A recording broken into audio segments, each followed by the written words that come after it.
நம்ம சேனலை இப்போ தான் ஃபஸ்ட் டைம் பார்க்குறீங்கன்னா சப்ஸ்கிரைப் பண்ணிக்கோங்க. பக்கத்தில் இருக்க பெல் ஐக்கானையும் கிளிக் பண்ணிக்கோங்க. அதில் ஆல்ன்ற ஆப்ஷனையும் கிளிக் பண்ணிக்கோங்க. அப்போ தான் நம்ம போடுற ஒரு வீடியோ உங்களுக்கு நோட்டிஃபிகேஷனாக உடனுக்குடன் காட்டும். ஃபர்ஸ்ட் நம்மளுக்கு தேவையான பொருள் வந்து பீஸ் வேக்ஸ். இது வந்து ஹனி கோம்லேருந்து எடுக்கிற அந்த வேக்ஸ் தான் இது.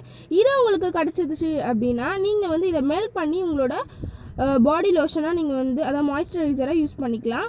ஷயா பட்டர் இதுவும் ஆன்லைன் ஷாப்பில் ஆர்டினரியாக உங்களுக்கு வந்து கிடைக்கிது.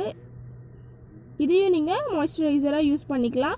கொக்காயா பட்டர் இது மூணுத்தில் எது கிடைச்சாலும் நீங்கள் வந்து ஈஸியாக மெல்ட் பண்ணி நீங்கள் யூஸ் பண்ணிக்கலாம். அப்படி மூணுமே கிடைச்சாலும் நீங்கள் எல்லாத்தையும் கம்பைன் பண்ணி நீங்கள் வந்து ஒரு மாய்ஸ்சரைசராக தயாரிச்சுக்கலாம்.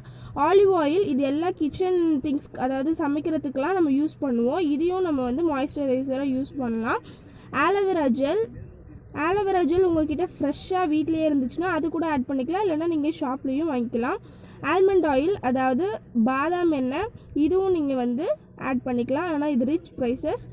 இது வந்து அடுத்து வந்து கோகோனட் ஆயில் வந்து எல்லார் வீட்லேயும் இருக்கும். இதை வந்து ஃப்ரிட்ஜில் வச்சு ஃப்ரீஸ் பண்ணி அதுக்கப்புறமா நீங்கள் மாய்ஸ்சரைசராக யூஸ் பண்ணலாம். தேங்க்யூ ஃபார் வாட்சிங்.